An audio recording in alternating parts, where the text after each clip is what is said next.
नमस्कार साथियों। उम्मीद करता हूँ आप सब बढ़िया होंगे, मस्त होंगे और अब आपकी पढ़ाई भी बड़ी मस्त चल रही होगी। साथियों, जो बीएससी फर्स्ट ईयर का जो एमपी हायर एजुकेशन का जो सिलेबस है केमिस्ट्री का, उस सिलेबस के अकॉर्डिंग जो क्वेश्चन बनते हैं उन क्वेश्चन को बताऊंगा मैं आज, और उन क्वेश्चन में कौन से इम्पोर्टेंट क्वेश्चन बनते हैं उसके बारे में चर्चा करते हैं। नई जो राष्ट्रीय शिक्षा नीति है उसके परिप्रेक्ष्य में सबसे पहले जो है मध्य प्रदेश गवर्नमेंट ने इसको लागू किया है और उसके अकॉर्डिंग ये सिलेबस बनाया गया है। इसमें मेजर सब्जेक्ट और माइनर सब्जेक्ट दोनों की बात की गई है। मेजर सब्जेक्ट और माइनर सब्जेक्ट, जो प्रथम प्रश्न पत्र है, ठीक है, जो प्रथम प्रश्न पत्र है वो है सिर्फ मेजर सब्जेक्ट वालों के लिए, और जो द्वितीय प्रश्न पत्र है वो मेजर और माइनर दोनों के लिए। तो आज जो हम बात कर रहे हैं वो मेजर की बात करेंगे। किसकी बात करेंगे? मेजर की बात करेंगे। प्रथम प्रश्न पत्र के इम्पोर्टेंट क्वेश्चन की बात करेंगे अभी। तो बीएससी फर्स्ट ईयर जो जिनके मेजर ले रखा है, मेजर के लिए ले रखा है, ये मेजर जो पेपर देंगे केमिस्ट्री का, उन सभी बच्चों के लिए ये वाला जो आज जो चर्चा कर रहे हैं ये बहुत काम की चर्चा है, मेजर की चर्चा। Okay, major. और अगला जो एक और सेकंड पेपर होगा, सेकंड क्वेश्चन पेपर होगा, वो मेजर और माइनर दोनों के लिए काम का है। तो बात करें, इसमें सभी क्वेश्चन आ गए हैं, सभी तरह के क्वेश्चन। इसमें एक चीज़ कर रखी है मैंने साथियों, ये जो मैंने जो हाईलाइट कर रखे हैं ये वाले क्वेश्चन इंपॉर्टेंट है। तो यदि अपन एक एक यूनिट का बात करते हैं, ये जैसे फर्स्ट यूनिट में चल रहे अपन, प्रथम प्रश्न पत्र है बीएससी फर्स्ट ईयर का प्रथम प्रश्न पत्र, जो कि मेजर जिन्होंने ले रखा है, केमिस्ट्री को मेजर ले रखा है, तो मेजर वालों के 2 पेपर होते हैं, मेजर माइनर दोनों, और माइनर वालों के सिर्फ 1 पेपर होता है, सेकंड पेपर होगा। तो पहला क्वेश्चन मैंने जो इंपॉर्टेंट बताया, कौटिल्य काल में रसायन शास्त्र का विकास आर्थिक उन्नति के लिए किया गया था, इस कथन की पुष्टि उदाहरण सहित कीजिए। हाईलाइट कर रखा, उनको अच्छे से याद करके जाना है, बाकी आपकी मर्जी हो, जितने भी आप याद कर सकते हो कर लेना। फिर दूसरा क्वेश्चन मैं बता रहा हूँ आपको इंपॉर्टेंट, बोर का परमाणु मॉडल क्या है, इसके प्रमुख अभिकृत लिखिए। ये जो मैं आज क्वेश्चन बताने जा रहा हूँ ये पुराने सालों में पूछे गए हैं, मेरे एक्सपीरियंस के आधार पर मैंने ये क्वेश्चन जो है हाईलाइट किए हैं और इम्पोर्टेंट क्वेश्चन निकाले हैं। निश्चित ही आपको बेनिफिट मिलेगा। साथियों, जो मैं हाईलाइट कर रहा हूँ इन क्वेश्चन को आप पहले कीजिएगा, उसके बाद अगर आपके पास समय बचे तो उसके बाद दूसरे क्वेश्चन भी कीजिएगा, कोई प्रॉब्लम नहीं है। ओके, चलिए। तो बोर का परमाणु मॉडल क्या है, इसके प्रमुख अभिकृत लिखिए। फिर बात करें बोहर सिद्धांत व हाइड्रोजन इलेक्ट्रॉन के विभिन्न ऊर्जा स्तरों में ऊर्जा की गणना में किस प्रकार सहायक हैं, बोर त्रिज्या की गणना किस प्रकार करते हैं, वर्णन कीजिए। इसमें ये हाईलाइट नहीं किया गया, लेकिन फिर भी ये क्वेश्चन इंपॉर्टेंट है। बोर के परमाणु सिद्धांत के आधार पर हाइड्रोजन परमाणु के उत्सर्जन स्पेक्ट्रम की व्याख्या कीजिए। चलिए, ये अभी फर्स्ट यूनिट ही चल रही है। फर्स्ट यूनिट में आगे बात करें, हाइड्रोजन परमाणु के उत्सर्जन स्पेक्ट्रा की व्याख्या कीजिए, ये कर लीजिएगा। फिर आपके लिए हाईलाइट कर रखा क्वेश्चन, डी ब्रागली समीकरण का प्रायोगिक सत्यापन कैसे किया जाता है समझाइए। हाइड्रोजन का अनिश्चितता का सिद्धांत क्या है, क्वांटम संख्या को परिभाषित कीजिए, ये क्या प्रदर्शित करती है तथा एक दूसरे से किस प्रकार संबंधित है समझाइए। फिर अगला क्वेश्चन है, अब्बाउ का सिद्धांत क्या है, इस सिद्धांत के द्वारा इलेक्ट्रॉन भरे जाने के क्रम को समझाना है आपको। फिर है पाउली का अपवर्तन सिद्धांत क्या है, स्पष्ट कीजिए। हुंड का नियम क्या है, उदाहरण सहित बताइए। 3 क्वेश्चन में से एक क्वेश्चन आ जाएगा।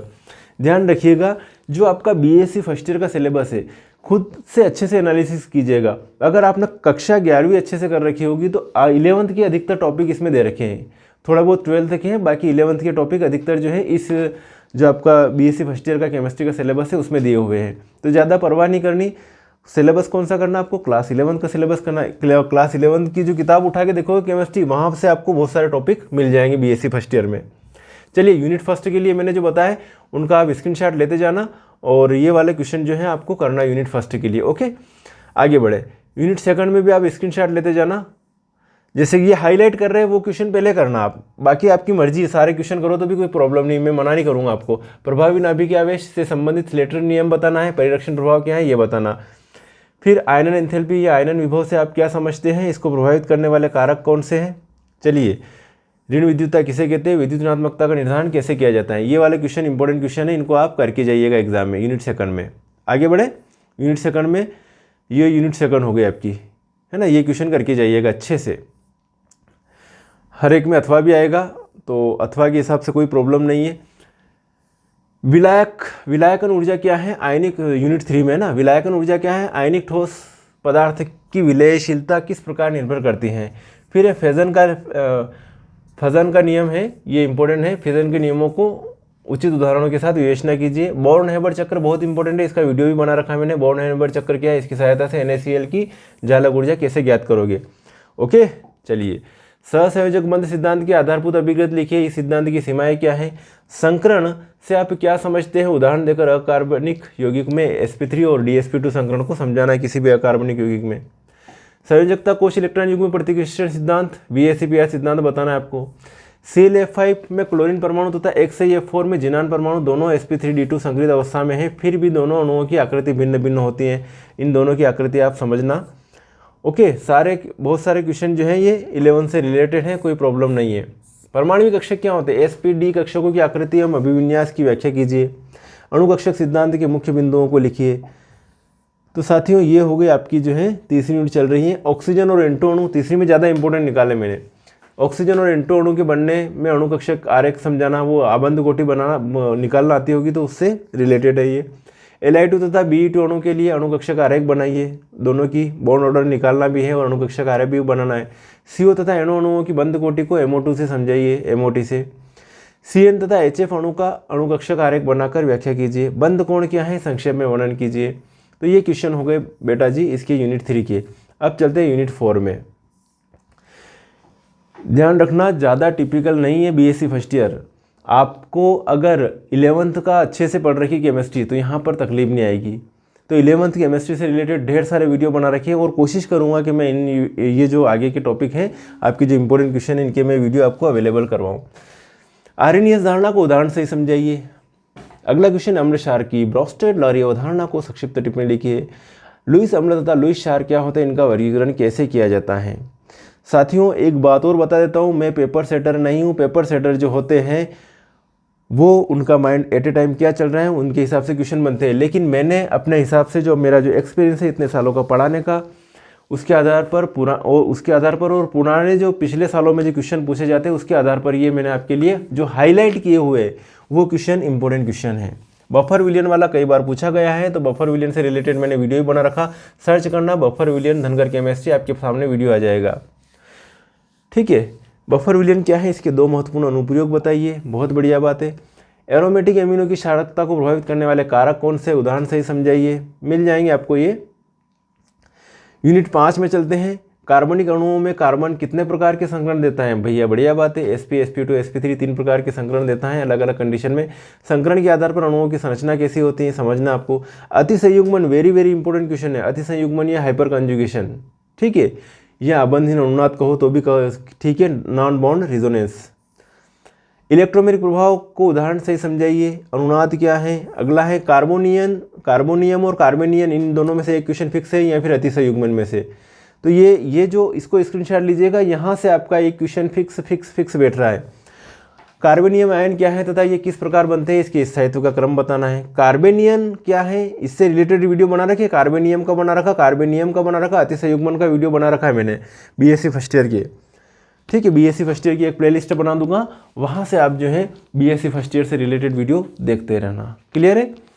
चलिए, कार्बेनिन क्या है, ये कैसे बनते हैं, कार्बन आयन की गुणों तथा अभिक्रियाओं का वर्णन कीजिए। मुक्त मूलक क्या है, इसका भी ये भी इंपॉर्टेंट है, इसका भी वीडियो बना रखा है मैंने। तथा ये किस प्रकार बनते हैं, इनके स्थायित्व का क्रम संरचना बताइए। इलेक्ट्रॉन स्नेही अभिकर्मक एवं नाभिक स्नेही अभिकर्मक पर टिप्पणी लिखिए, इसका भी वीडियो बना रखा है। सापेक्ष विन्यास में EZ पद्धति के बारे में संक्षिप्त टिप्पणी लिखिए। ज्यामिति समावता को समझाइए। विभिन्न यौगिकों में विन्यास के रूप में ज्ञात करने की विधियाँ लिखिए। किरेलिटी या कार्बन परमाणु से आप क्या समझते हो, उपयुक्त उदाहरण देकर एरिथ्रो और थ्रियो युग्म को समझाइए। वेरी इंपॉर्टेंट क्वेश्चन है। एथेन में के ग्रसित एवं सांद्रित स्वरूपों की विवेचना कीजिए। एथेन का आ सकता है, ब्यूटेन का आ सकता है। निम्नलिखित पर संक्षिप्त टिप्पणी लिखिए। इसमें आ सकता है क्वेश्चन आपका साहर्स प्रक्षेपण सूत्र, न्यूमैन और फिशर प्रक्षेपण सूत्र। वेरी इंपॉर्टेंट क्वेश्चन है। चलिए यूनिट 6 की तरफ चलते हैं। अब यूनिट 6, ठीक है। यूनिट 6 में अभिक्रिया की कोटि के निर्धारण की कोई 2-3 विधियों का वर्णन कीजिए। बढ़िया बात है। आणविकता और अभिक्रिया की कोटि में अंतर आपने 12वीं में पढ़ा था, इंपॉर्टेंट क्वेश्चन था, ये भी कर सकते हो। हाईलाइटेड कर रखिए, वो वेरी वेरी इंपॉर्टेंट क्वेश्चन है।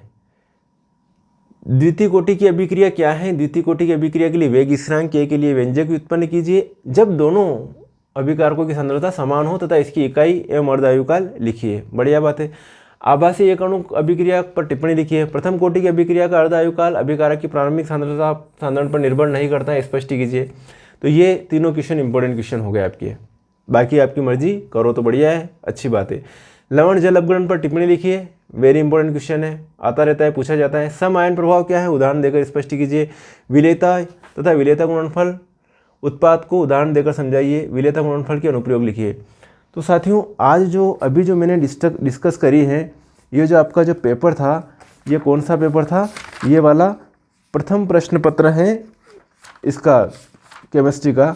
और इसमें जो मैंने जो अभी जो बात करी है, ये जो सिर्फ जो मेजर वाले बच्चे हैं, मेजर वाले बच्चों के काम का है, जिन्होंने केमिस्ट्री मेजर के रूप में ले रखा है। कई स्टेट के बच्चे तो ये इस चीज़ को समझ ही नहीं पा रहे होंगे क्या मेजर होती है क्या माइनर होती है। ये एमपी बोर्ड का काम है। और एमपी बोर्ड का जो सिलेबस सबसे पहले जो है राष्ट्रीय शिक्षा नीति अपने यहाँ पर माध्यमिक मतलब MP higher education, sorry MP board नहीं, एमपी हायर एजुकेशन, उच्च शिक्षा विभाग ने ये लागू करी है। तो उसके अकॉर्डिंग है एमपी हायर एजुकेशन ने लागू करी हैं और इसको जो है फॉलो कर रहे हैं। सबसे पहले फॉलो किया है मध्य प्रदेश सरकार ने नेशनल एजुकेशन पॉलिसी को। बढ़िया है। तो ये जो मैंने आज बताया है इंपॉर्टेंट क्वेश्चन है, इनको आप करिएगा। चलिए नेक्स्ट वीडियो में मिलेंगे, जिसमें मेजर माइनर सब्जेक्ट है, जो केमिस्ट्री का माइनर सब्जेक्ट के बारे में चर्चा करेंगे। उसमें मेजर वालों के भी काम का और माइनर वालों के भी काम का है वो। तो चलिए अच्छे से पढ़ाई कीजिए, रिवाइज कीजिए, लिख कर याद कीजिए, अच्छे से लिख कर आइएगा एग्ज़ाम में, है ना। बीएससी फर्स्ट ईयर है, वो जो लास्ट ईयर नहीं होना चाहिए आपको। BSc first year, second year, final तीनों करने हैं, तो अच्छे से मेहनत कीजिएगा। चलिए ओके, बाय, धन्यवाद।